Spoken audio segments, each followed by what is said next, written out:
Rented a house with a haunted dream, a very good story told by an older brother.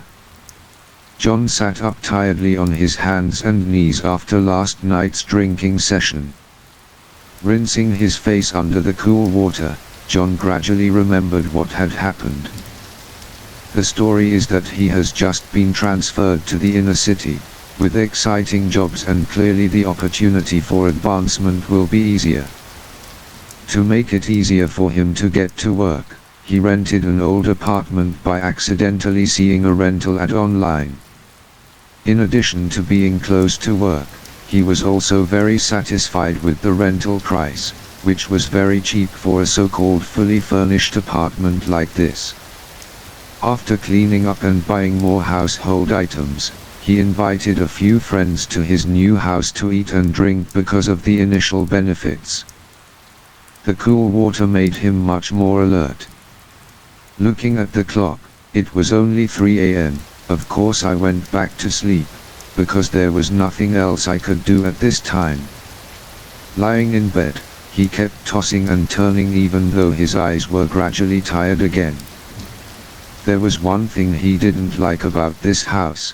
To be more precise, in the bedroom, a window had been covered. The homeowner only lightly filled in the bricks and mortar and did not repaint them. Moreover, the brick color is still quite new, proving that it was recently sealed. When he came to see the house, he had a question and received a rather muted answer, with the main content being fear of wind and storms. Fortunately, there is another window in the bedroom next to the desk, because he is very afraid of cramped spaces. Finally, he returned to sleep, a quite refreshing, dreamless sleep, as soft as the gentle, pleasant breeze before big storms. Returned to the hustle and bustle of life, full of worries. In this bustling city, people wear masks and live together. In front of them were brothers, laughing and talking, but behind their backs were fatal knives. Work and relationships kept consuming him, making the rented house just a place to sleep at night. He gradually got used to the rhythm of life here, but forgot about the sealed window. But tonight was strange. He went to bed early because he was very tired, but when he should have gone to sleep, he felt awake. It was a very uncomfortable, stuffy feeling, and it was clear that it was the last summer months, and he still felt the cold coming, spreading from his legs, running down his spine and radiating all over his body. Why do I catch a cold in the middle of this summer? He thought vaguely. I opened the window but the air is so stuffy. He sat up but it seemed like his limbs were stuck between the boundary between reality and dream, not obeying his will. Suddenly, he turned towards the window. The same window frame where he sits to work every day is still a dreary yellow color from the night street lights, but today there seems to be a thin, hazy mist covering it. The mist was as vague as High's current awareness, giving him a bad premonition. Something that did not belong to this world, should not appear here. Suddenly in the middle of that mist, a black space appeared. It was like a shadow, growing bigger and then appearing like a human figure. Then the shadow gently moved, it sat down on the chair, swaying slightly as if looking for something without paying attention. Just a few steps away, someone was numb with the cold and stuffy feeling. Plus more illusions are happening in front of you. Dream, exactly dream. He reassured himself, then he tried his best to move his limbs with the hope that he would wake up from the dream, from these uncomfortable feelings. When he finally woke up, he felt like he was sweating profusely, his heart was beating rapidly, and his mouth was trying to yawn fresh air because the feeling of stuffiness from before was still choked somewhere in his throat. The next day, those extremely vague worries kept wrapping around him. Returning to his bedroom after a long and tiring day, he suddenly felt a little scared. People are not inherently afraid of the dark, but only afraid of unknown things in the dark. He was the same, the mysterious dreamy feelings, the inexplicable images happening in this very room gave him goosebumps. But as a person who believes in absolute science, he forced a smile, silently criticizing himself for being cowardly, because there was only one word to explain the phenomenon last night: dream. And what kind of devil doesn't bother to scare people? Sit at the table like you're working, ghost of knowledge. True to what he thought, from that night until now he has slept very well. The vague worries that day also gradually faded in his life, which already had many things to worry about. Until one day, it was Sunday, he had just finished a big project, so he was rewarded by his superiors for an extra day off. With his free time, he saw that his bedroom and office were quite messy, so he planned to spend a day working on it. Clean up this room, instead of sleeping in or going out on the street with useless pleasures, because after all, taking care of the house is also a way to relax, and a habit that a man should have. He matured. The small room gradually became neat and bright, with only the desk space left to complete the cleaning task. He had difficulty cleaning up the pile of documents on the table, sorting them to see which ones to keep and which ones to throw away. It seemed quick, but in fact it took a lot of time. Near the end of the stack of documents, he suddenly saw a small piece of paper, a different color than the type of document printing paper he usually used. The piece of paper seemed to deliberately attract his attention, and as usual, he picked it up and read, "This place is uninhabitable, please leave before it's too late."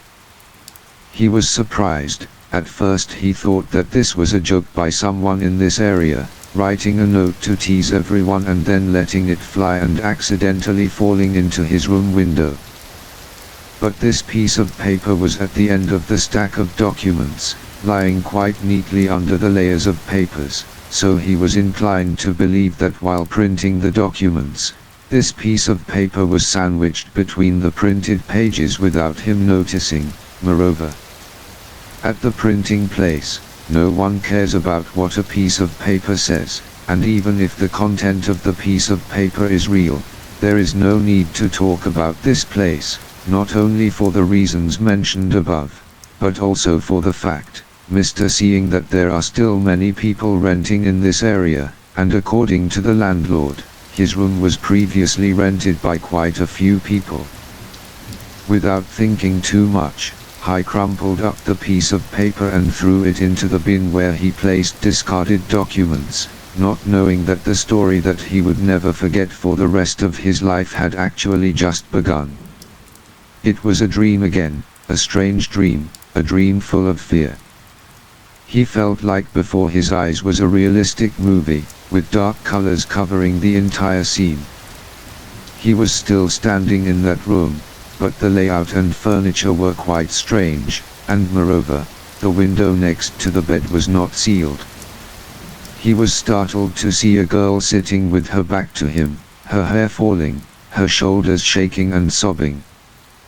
Then, as fast as the wind, the girl walked to the window, turned back to look at him with bloodshot eyes, muttered, then jumped down without a second of thinking. The girl's eyes sent chills down his spine. It was filled with hatred. It felt like rage could erupt at any moment. As if hypnotized by that look, he found himself walking towards the window, leaning on his hands and looking down. That girl fell from the 4th floor. Her head was a dark red pool of blood. Her eyes were closed. But in just a split second, he suddenly saw the girl's eyes widen, her mouth smiling in a creepy way. As if urged, as if forced by some strange force, he put his foot up to the window, preparing to jump down. Only then did his remaining will realize the danger. He tried his best to step back and struggle.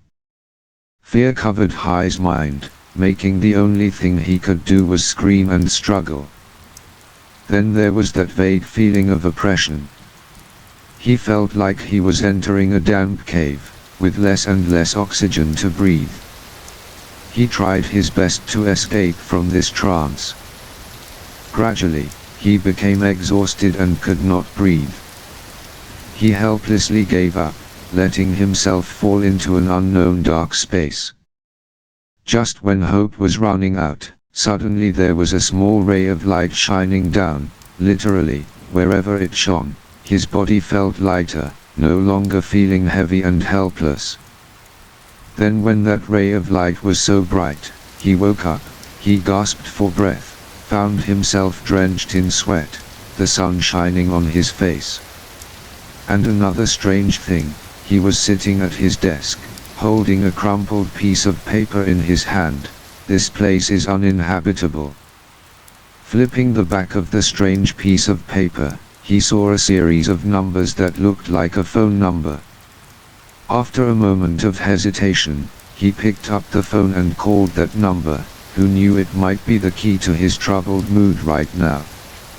He didn't know what he was facing, and whether if he fell into that coma again, he could wake up again. After a few beeps, someone on the other end answered the phone. He was speechless, not knowing what to say, where to start, because who in the world would call a strange phone number, for an equally strange story?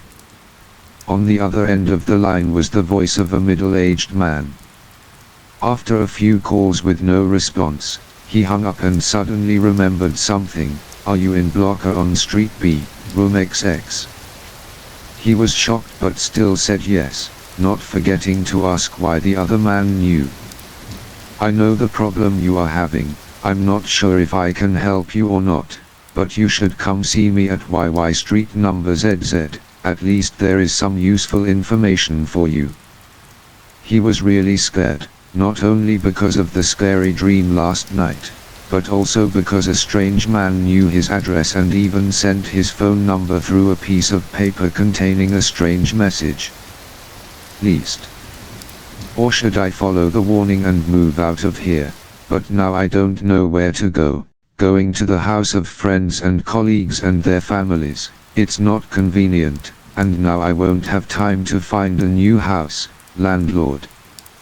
Seems like he's been gone since yesterday. Hesitating for a long time, he decided to go find the strange man. To be sure, he called the man back, asked for his name, and made an appointment to meet at a bar near his house. He was also a bit surprised because the man agreed right away, so he wasn't sure if he would be there. Mean to you. Seated at a cafe on ZZ Street, his heart was still burning like fire, causing him to lose his composure and put out the cigarette he had just lit. Everything comes so suddenly, and also so scary, because they cannot be explained according to conventional arguments. He was also scared because he didn't know what was going to happen to him, and the room he was in was definitely not okay. Something needed to be done before it was too late.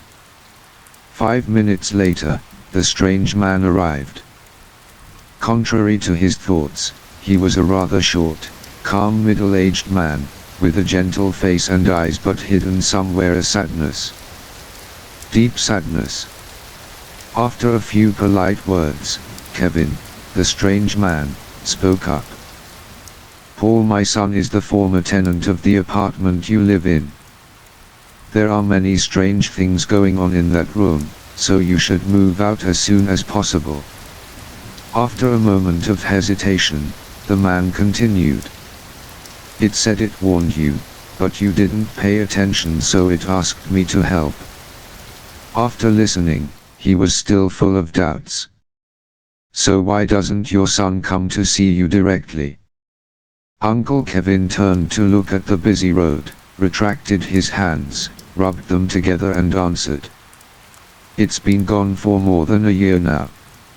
It was lost by jumping from the main window of that room. Sometimes it still comes back to tell me in my dreams. He was cold and sat slumped in his chair. His face was numb, he couldn't believe what he was hearing. In the middle of the 21st century, people can drill hundreds of meters underground, can fly into space, and there is still such a strange story here. But what happened made him unable to believe it. Relaxing for a moment, he thanked the man and left. He decided to move out immediately to avoid bad things. But the weather did not please people. By the time he finished packing, it was pouring rain, making it difficult to move around by car, let alone a motorbike. In a dilemma, he had to leave the mat in the living room, lock the scary room, and mumble a prayer for everything to go well. He brewed a strong cup of coffee, planning to stay awake tonight and research his upcoming project. As someone who is dedicated to his work, this is not the first night he has stayed up all night.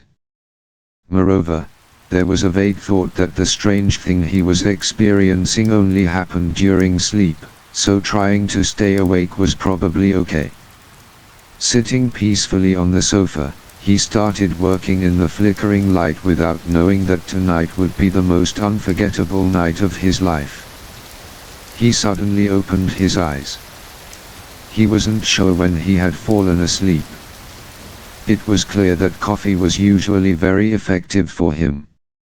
Suddenly a cold chill ran down his spine.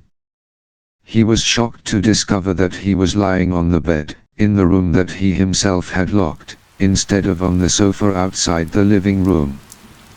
He trembled, wondering if that evil force would appear again, and if it did, how would he cope when he was alone? Moreover, he was a normal person, how could he deal with it? Such strange visions. Don't say much, let's get out of here first. He quickly got out of bed and headed towards the door. But strangely, the room door was locked from the outside, completely unlocked from the inside. He was really scared. All he had to do was scream for someone to save him. Unexplainable events kept coming up, causing him to lose all steadfastness and composure. He sat down, pinched himself, hoping this was just a dream, and he could escape reality. And the scariest thing happened when he was not the only person in this evil room. He realized that his whole body felt weak, his legs seemed to melt, his pupils seemed to bulge out.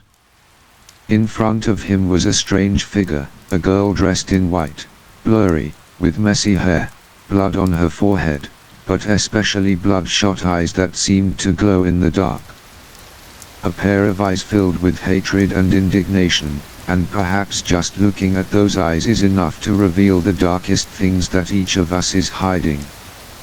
He was now like a baby deer cornered by a herd of hungry lions, scared, shocked and helpless. It gradually approached him, putting its bony hands on his neck. He felt his throat being choked, his breathing interrupted, and death was coming very slowly. Everything was like a rewind movie, and he gradually understood the origin of everything. Woe to me, I'm still so young and thinking about it. It seems like he's staying on the 5th floor of Mr. James's house.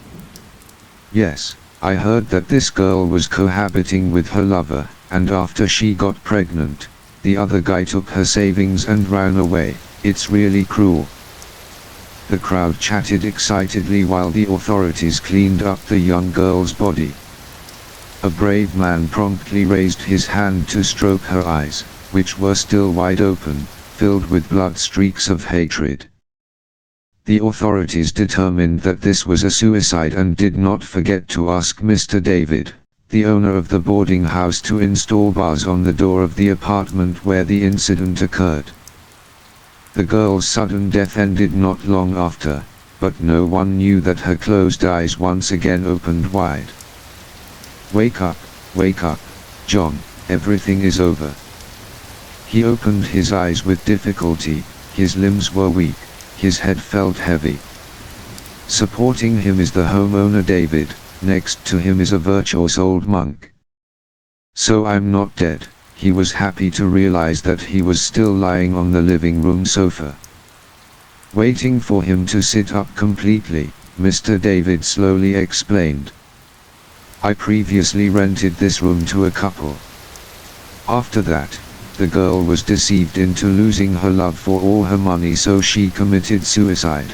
He interrupted. Her ghost haunts this room and kills any man who rents here.